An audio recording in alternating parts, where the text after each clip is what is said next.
Good evening, class. My name is John Clinebell, and tonight I'm going to talk to you about some sources for my research in the modernization of the United States Cavalry in the interwar years after World War I and before World War II. The first source that I'm going to talk to you about is General Hawkins' War, the future of the horse in the United States Cavalry.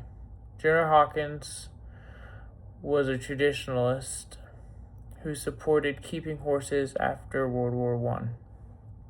He believed that there could never be enough mechanized vehicles to fully replace the horse. In 1935, in a response to a memorandum, General Hawkins stated that because mechanized formations were unproven, they could not replace the traditional cavalry.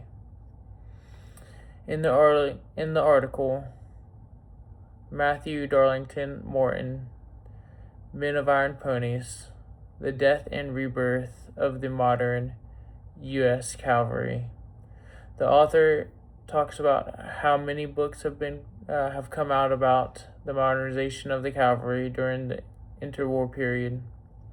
In this article, the author talks about how during World War II, the cavalry could not do their primary mission of reconnaissance because of the light skin of the mechanized vehicle was ineffective against German tanks, and they spent the next 2 years refining their pre-war notion of how mechanized cavalry fights.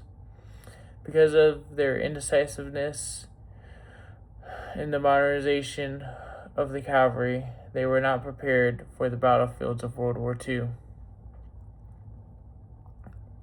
In Through Mobility We Conquer, the mechanization of the U S Cavalry, the author talks about how Colonel Van Voorish believed that mechanization was a whole army issue, not just for one branch, but he believed that the cavalry was the strength the mechanized force needed.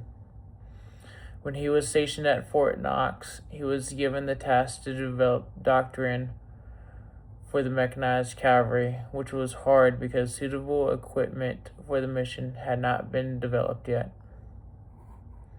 In the article, The Twilight of the U.S. Cavalry, Life in the Old Army, 1917 through 1942, the author talks about the daily life of soldiers during the interwar period and how the beauty of their horses reminded them of glorious times. Horses were the lifeline of the cavalry, and they treated horses like their loyal companions. He also emphasized that it was not easy work because the horses were the scouts' responsibilities. They believed they did not have a lot of downtime. When they were not training, they were tending their horses' needs. He talked about how he was part of the transition from using horses to vehicles and how stark the difference was between the two. He also talks about how leaders in the same organization had different views on modernization.